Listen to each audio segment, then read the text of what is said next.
Shalom saudaraku yang diberkati oleh Tuhan, kembali lagi di Doa Penguat Iman Channel. Bersama-sama kita akan renungkan kebenaran firman Tuhan, mari kita bersatu di dalam doa. Terpujilah Engkau Bapa dalam sorga, kami bersyukur buat waktu ini, buat pemeliharaan Tuhan bagi setiap kehidupan kami. Kami bersama mau pakai ya Tuhan, untuk mendengarkan sabda firman-Mu, kiranya Tuhan berfirman bagi setiap kehidupan kami. Kami bersama tunduk kepada otoritas firman-Mu, berkati hamba-Mu yang menyampaikan dan kami semua yang mendengar. Roh Kudus yang beracara penuh dari awal sampai pada akhirnya. Kami bersama memulai perenungan ini ya Tuhan. Di dalam nama Tuhan Yesus Kristus, kami berdoa dan mengucap syukur. Haleluya. Amin. Saudaraku yang diberkati oleh Tuhan, ada masa-masa di mana hidup terasa seperti lembah air mata. Doa seolah melayang tanpa jawaban. Harapan terasa menipis dan hati bertanya, di manakah Tuhan? Di dalam saat-saat seperti itu kita sering merasa seakan semua usaha sia-sia. Namun justru di titik terendah itulah Tuhan sedang menenun sesuatu yang jauh melampaui pengertian kita. Ia tidak tertidur dan setiap air mata yang jatuh sedang dihitungnya satu persatu, saudara.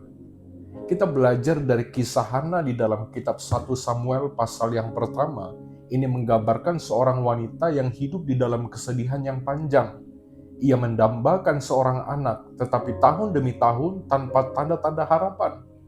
Tekanan dari lingkungan, rasa malu, dan olokan dari Penina membuat luka itu semakin dalam. Namun di balik kesedihan itu ada sesuatu yang Tuhan sedang siapkan, suatu rencana yang akan mengubah sejarah umatnya.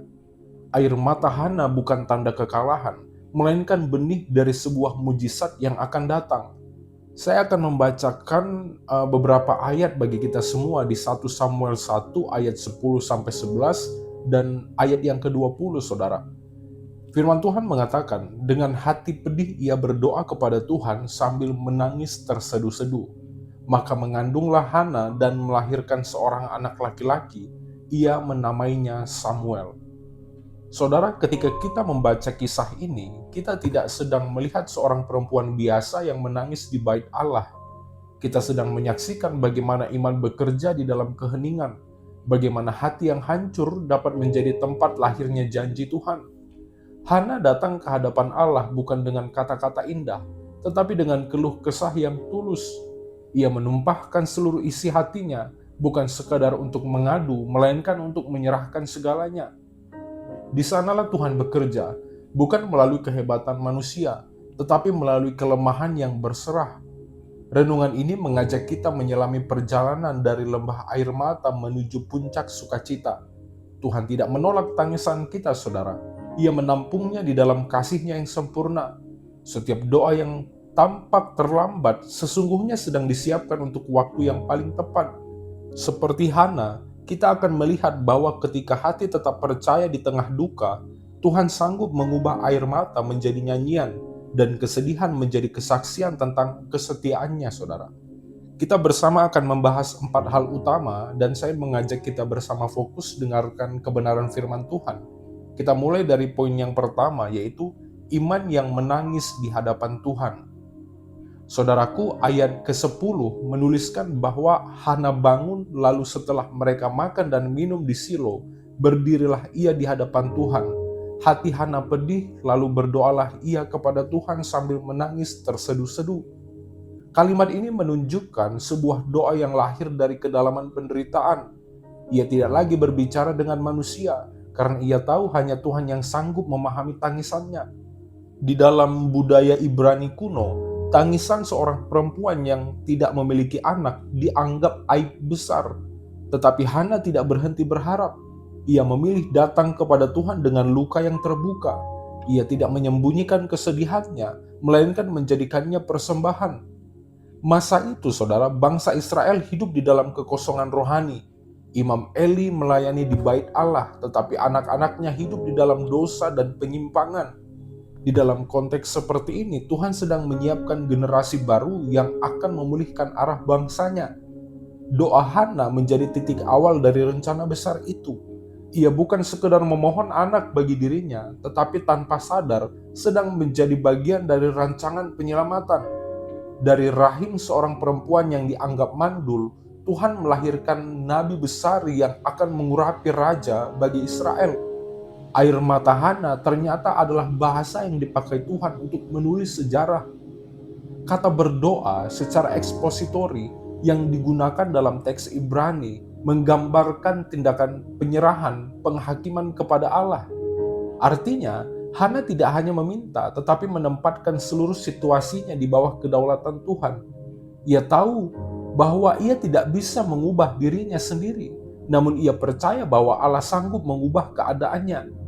Inilah bentuk iman yang sejati, iman yang tidak berhenti di keluhan, tetapi terus melangkah menuju penyembahan. Air mata yang diteteskan di hadapan Tuhan menjadi bentuk pengakuan bahwa hanya Dia sumber pengharapan sejati. Kita sering berpikir bahwa iman selalu tampak kuat dan penuh keyakinan, namun iman yang sejati justru sering berwujud di dalam tangisan yang jujur. Hana tidak mencoba tampak kuat, ia datang apa adanya. Ia tidak membawa solusi, hanya membawa hati yang remuk. Namun justru disitulah Tuhan bekerja. Ia tidak menolak doa yang lahir dari kesungguhan hati, bahkan ketika kata-kata sudah habis. Tuhan mendengar bukan karena panjangnya doa, melainkan karena ketulusan yang keluar dari kedalaman jiwa. Iman tidak selalu berbicara keras, kadang ia hanya bisa menangis di dalam diam.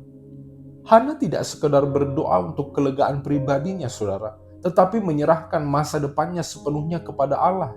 Ia bernazar, jika engkau memberikan kepada hambamu seorang anak laki-laki, maka aku akan menyerahkannya kepada Tuhan seumur hidupnya. Ini bukan sekedar permohonan, melainkan penyerahan total. Iman yang menangis di hadapan Tuhan bukan iman yang menuntun, melainkan iman yang mempercayakan. Dan ketika Tuhan melihat ketulusan itu, ia menjawab dengan cara yang mengubahkan segalanya. Dari air mata lahirlah Samuel, tanda bahwa Tuhan mendengar doa yang keluar dari lembah air mata. Puji Tuhan, kita masuk kepada pembahasan yang kedua, saudara, yaitu doa yang mengubah keadaan. Ketika Hana menumpahkan isi hatinya di hadapan Tuhan, ia tidak sedang sekedar melampiaskan emosi, melainkan sedang membangun hubungan yang dalam dengan Allah. Di dalam ayat yang ke-11 ia mengucapkan nazar yang luar biasa, bahwa anak yang diberikan Tuhan akan dikembalikan untuk melayaninya seumur hidup. Ini bukanlah doa yang egois, melainkan doa yang lahir dari penyerahan total. Di tengah keputusasaan, Hana menemukan bahwa doa bukan hanya sarana meminta sesuatu, tetapi jembatan untuk menyatukan kehendak manusia dengan kehendak Allah. Secara historis, nazar Hana memiliki makna yang sangat dalam di dalam konteks budaya Israel kuno, saudara. Nazar adalah bentuk komitmen rohani yang menandakan kesungguhan seseorang di dalam berhubungan dengan Tuhan. Namun nazar Hana berbeda, ia tidak meminta sesuatu untuk dinikmati, melainkan untuk dikembalikan kepada Allah. Ia rela kehilangan demi melihat rencana Tuhan tergenapi. Di dalam dunia yang menilai keberhasilan dari apa yang kita miliki, Hana menunjukkan bahwa puncak iman justru ada di dalam kerelaan memberi kembali kepada Tuhan apa yang paling berharga.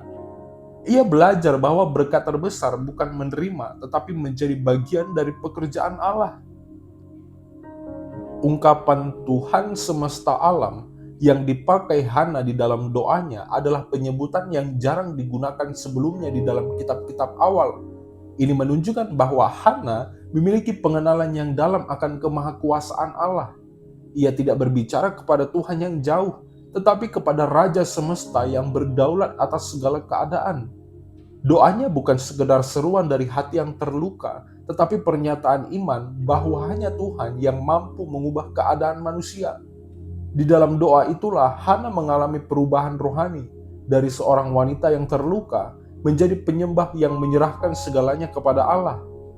Banyak orang berdoa agar keadaan berubah, tetapi sedikit yang berdoa agar diri mereka diubahkan. Hana mengajarkan bahwa doa sejati bukanlah alat untuk memaksa Tuhan mengikuti keinginan kita, melainkan kesempatan bagi kita untuk dibentuk sesuai dengan rencananya. Ketika doa lahir dari kepasrahan, ia menjadi jalan bagi mujizat bekerja. Tuhan tidak hanya mengabulkan permohonan Hana, tetapi juga mengubah pribadinya. Ia yang dulu hancur oleh tekanan kini menjadi wanita yang teguh di dalam iman. Doa telah mengubah air mata menjadi kekuatan dan kesedihan menjadi nyanyian. Di dalam kehidupan kita, saudara, seringkali doa menjadi rutinitas tanpa kuasa karena kita lebih sibuk mencari jawaban daripada mencari Tuhan. Namun kisah Hana menunjukkan bahwa doa yang mengubah hidup adalah doa yang menundukkan kehendak di hadapan Allah. Saat kita menyerahkan kendali kepadanya, ia mulai bekerja di area yang tidak terlihat. Doa tidak selalu langsung mengubah situasi, tetapi pasti mengubah hati. Dan hati yang berubah akan sanggup melihat kuasa Tuhan bekerja di tengah keadaan yang sama sekali belum berubah. Ketika waktu penggenapan tiba, ayat yang ke-20 mencatat, lalu mengandunglah Hana dan melahirkan seorang anak laki-laki. Ia menamainya Samuel, sebab katanya, aku telah memintanya dari Tuhan. Nama Samuel sendiri berarti diminta dari Tuhan. Doa yang lahir dari air mata kini menjadi kesaksian tentang kesetiaan Allah. Dari lembah penderitaan, Hana naik ke puncak sukacita. Namun yang paling indah bukanlah kelahiran Samuel itu sendiri, melainkan perubahan hati Hana yang kini hidup di dalam penyerahan dan syukur. Ia telah menemukan bahwa kuasa doa bukan terletak pada hasilnya, tetapi pada perjumpaan dengan pribadi yang mendengar doa. Puji Tuhan. Bersama kita masuk kepada pembahasan yang ketiga, yaitu sukacita yang lahir dari penyerahan. Saudaraku, setelah Tuhan menjawab doanya, Hana tidak lupa pada janjinya. Ia membawa Samuel ke rumah Tuhan dan mempersembahkannya kepada Eli. Tindakan ini bukan hal yang mudah, sebab anak itu adalah satu-satunya yang selama ini ia tangisi dan nantikan. Namun Hana tahu bahwa sukacita sejati bukan terletak pada memiliki, melainkan pada memberi. Ia sadar bahwa apapun yang dimilikinya berasal dari Tuhan dan layak dikembalikan untuk kemuliaan Tuhan. Disinilah tampak iman yang matang, iman yang tidak lagi berfokus pada diri sendiri, tetapi pada kehendak Allah. Tindakan Hana mempersembahkan Samuel menunjukkan ketaatan luar biasa di dalam konteks sosial zaman itu. Tidak banyak perempuan pada masa itu yang berani melakukan tindakan seberani itu, karena anak laki-laki merupakan kebanggaan dan jaminan masa depan keluarganya. Namun Hana tidak terikat pada budaya atau tradisi. Ia memilih mentaati suara Tuhan daripada mempertahankan rasa aman. Langkahnya mengajarkan bahwa iman sejati menuntut keberanian untuk melepaskan sesuatu yang paling berharga, karena percaya bahwa Tuhan selalu memberikan yang terbaik bagi mereka yang mengasihinya. Kisah ini, saudara, memperlihatkan bahwa sukacita Hana bukan karena keadaan luar, melainkan karena hubungan yang baru dengan Tuhan. Ia yang dahulu menangis di hadapan mezbah, kini menyembah di tempat yang sama dengan hati yang bersyukur. Di dalam 1 Samuel pasal 2, Hana menaikkan nyanyian pujian yang dikenal sebagai nyanyian Hana, yang kemudian menjadi inspirasi bagi nyanyian Maria di dalam Injil Lukas pasal yang pertama. Pujian itu bukan sekedar ucapan syukur, tetapi pernyataan iman yang telah ditempa oleh air mata. Ia kini mengenal Tuhan bukan hanya sebagai pendengar doa, tetapi sebagai sumber sukacita yang sejati. Di dalam kehidupan kita, seringkali Tuhan mengajar melalui hal-hal yang kita relakan. Sukacita yang sejati tidak datang dari apa yang kita genggam, tetapi dari apa yang kita serahkan.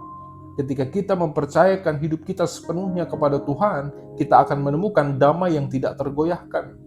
Dunia mengajarkan bahwa kebahagiaan berasal dari memiliki lebih banyak, tetapi firman Tuhan mengajarkan bahwa sukacita sejati justru muncul ketika kita memberi. Hana tidak kehilangan Samuel, saudara.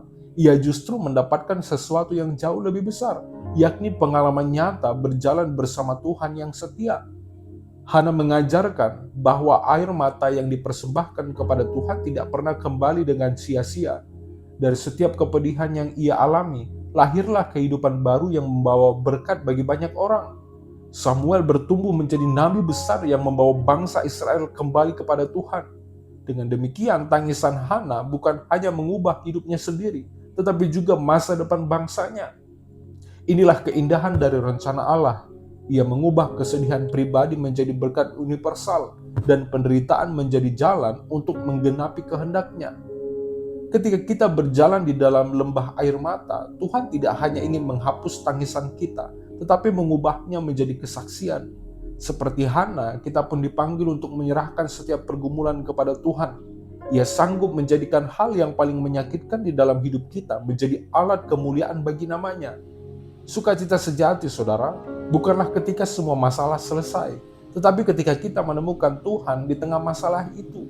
Dan ketika kita sampai ke puncak sukacita itu, kita akan berkata seperti Hana, hatiku bersukacita karena Tuhan, tanduk kekuatanku ditinggikan oleh Allahku.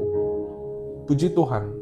Bersama kita masuk kepada pembahasan yang terakhir, poin yang keempat dalam perenungan kita hari ini, yaitu Tuhan yang mengubah air mata menjadi sukacita. Saudara, setelah Hana mempersembahkan Samuel kepada Tuhan, kisahnya tidak berakhir dengan perpisahan yang menyakitkan, tetapi dengan sukacita yang mendalam. Ia yang dahulu datang dengan tangisan, kini pulang dengan hati yang penuh damai. Tuhan tidak hanya menjawab doanya, tetapi juga memulihkan jiwanya. Ia tidak kehilangan apapun karena di dalam memberi, ia justru menerima lebih banyak, yakni pengenalan akan Allah yang setia dan kasih yang tidak berubah. Inilah puncak dari perjalanan iman Hana, dari kesedihan menuju kemenangan rohani. Tindakan Tuhan di dalam hidup Hana menandai dimulainya era baru di dalam sejarah Israel. Samuel, anak yang lahir dari air mata itu, menjadi nabi yang memimpin bangsa keluar dari kekacauan rohani dan politik pada saat itu. Ia mengurapi raja pertama Israel dan membuka jalan bagi lahirnya kepemimpinan yang ilahi. Dengan demikian, kisah pribadi Hana ternyata memiliki dampak nasional yang besar. Tuhan memakai penderitaan seseorang, bahkan seorang wanita sederhana pada saat itu, untuk menyalakan kembali terang rohani di tengah bangsa yang gelap. Hal ini menunjukkan bahwa tidak ada air mata yang sia-sia di hadapan Tuhan. Bahkan duka yang paling dalam dapat menjadi awal dari perubahan besar. Ayat 20 dan pasal 2 ayat 21 menunjukkan pola berkat yang terus berlanjut, saudara. Setelah mempersembahkan Samuel, Tuhan memberkati Hana dengan lebih banyak anak. Hal ini bukan sekedar hadiah, tetapi tanda bahwa Tuhan menghargai ketaatan dan penyerahan total. Di dalam bahasa Ibrani, kata mengunjungi yang digunakan untuk menggambarkan tindakan Tuhan kepada Hana bermakna memperhatikan dengan kasih dan maksud baik. Artinya, Tuhan bukan hanya memberi karena permintaan, tetapi karena hubungan yang telah terjalin. Ia tidak melupakan mereka yang berdoa dengan tulus. Ia mengunjungi dengan kasih yang memperbarui segalanya. Di dalam kehidupan kita, seringkali Tuhan bekerja dengan pola yang sama. Ketika kita rela menyerahkan sesuatu kepadanya, ia menggantinya dengan sukacita yang tidak dapat diberikan oleh dunia. Mungkin kita kehilangan sesuatu yang kita cintai. Mungkin kita berjalan melalui musim air mata. Tetapi Tuhan setia menenun setiap luka menjadi berkat. Ia tidak berjanji bahwa hidup akan mudah, tetapi ia berjanji bahwa setiap tetes air mata yang kita serahkan tidak akan sia-sia, saudara. Ketika waktu Tuhan tiba, ia akan memulihkan lebih dari yang kita bayangkan. Kisah Hana mengajarkan bahwa Tuhan sanggup mengubah setiap penderitaan menjadi kesaksian. Dari perempuan yang dianggap gagal, ia menjadikannya ibu bagi seorang nabi besar. Dari doa yang lahir di tengah air mata, ia membangun sejarah keselamatan bagi bangsanya. Dan dari lembah kesedihan, ia membawa Hana ke puncak sukacita yang tidak tergoyahkan. Begitulah cara Tuhan bekerja, diam-diam, lembut, namun penuh kuasa.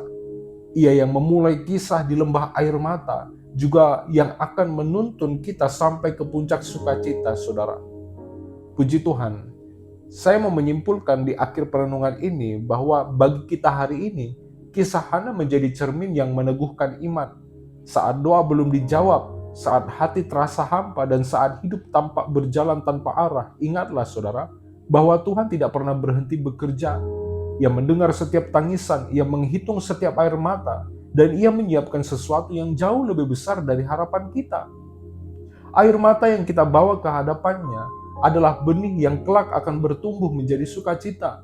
Tuhan tidak pernah membiarkan doa yang tulus berlalu tanpa makna. Karena itu, ketika engkau berjalan melalui lembah air mata, jangan berhenti berharap. Teruslah berdoa, sekalipun kata-kata terasa kering. Teruslah menyembah, sekalipun hati terasa hancur. Tuhan tidak menolak mereka yang datang dengan kesungguhan hati. Mungkin ia tampak diam, tetapi ia sedang melukis kisah yang indah di balik keheningan itu. Ia tidak hanya ingin mengubah keadaanmu, tetapi juga mengubah hatimu agar semakin menyerupai dengan Tuhan. Percayalah bahwa waktu Tuhan selalu sempurna, saudara. Ia tahu kapan harus menjawab, kapan harus menunda, dan kapan harus mengajarkan kita untuk menunggu. Ketika akhirnya doa itu dijawab, engkau akan menyadari bahwa setiap masa tunggu memiliki tujuan. Tuhan tidak pernah terlambat. Ia selalu datang tepat waktu untuk membawa kita dari kesedihan menuju sukacita. Ia setia kepada setiap janjinya, dan tidak ada satupun doa yang sia-sia di hadapan Tuhan. Perjalanan dari lembah air mata ke puncak sukacita bukan sekedar kisah Hana, tetapi juga kisah setiap orang percaya. Di balik setiap tangisan ada rencana penebusan, dan di balik setiap penantian ada kemuliaan yang sedang Dia siapkan. Tuhan yang mendengar Hana adalah Tuhan yang sama yang mendengarmu hari ini. Maka teruslah percaya, sebab dari lembah air mata, engkau pun akan dibawa ke puncak sukacita yang dijanjikan oleh Allah yang setia. Puji Tuhan. Saya berdoa seluruh pendengar doa penguat iman channel hari ini mengalami berkat-berkat sukacita daripada Tuhan. Mari kita bersatu di dalam doa. Terpujilah Engkau Bapa dalam sorga, kami bersyukur buat waktu ini yang Tuhan beri kami kesempatan untuk dengarkan kebenaran firman-Mu melalui kisah Hana. Ada banyak hal yang kami pelajari melalui kisah hidupnya ya Tuhan. Kami yakin Tuhan tidak pernah meninggalkan dan membiarkan kami di dalam keterpurukan kami, di dalam penderitaan yang kami alami. Kami percaya Tuhan bekerja di segala sesuatu keadaan kami demi tujuan-Mu yang mulia ya Tuhan. Ajarkan kami untuk menyelaraskan keinginan kami, doa kami, harapan kami kepada rencana-Mu ya Tuhan. Kami meyakini bahwa Tuhan punya rencana lebih baik daripada siapapun, bahkan dari rencana yang kami miliki sendiri. Kami meyakini penggenapan janji Tuhan akan kami lihat di kemudian hari ketika kami menyerahkan seluruhnya ke dalam tangan pengasihan Tuhan. Untuk itu Tuhan kami berdoa, kiranya Tuhan memberkati kami dengan kekuatan, kemampuan, kesanggupan untuk menjalani semuanya. Bahkan lebih dari itu ada sukacita dan damai sejahtera Tuhan turun atas kehidupan kami. Ketika kami melewati atau berjalan di dalam penderitaan yang kami alami, kami percaya kami diteduhkan oleh Tuhan, hati kami dipulihkan, kami diberkati oleh sukacita yang Tuhan taruh dalam kehidupan kami. Roh Kudus ingatkan kami akan kebenaran firman-Mu, sehingga kami kuat di dalam Engkau. Kami bersama-sama Tuhan berdoa bagi seluruh pekerjaan dan aktivitas kami yang akan kami lakukan tiap-tiap hari. Tuhan berkati, buka jalan, dan Tuhan buat berhasil. Kami bersama mengakhiri perenungan ini dalam nama Yesus. Haleluya. Amin.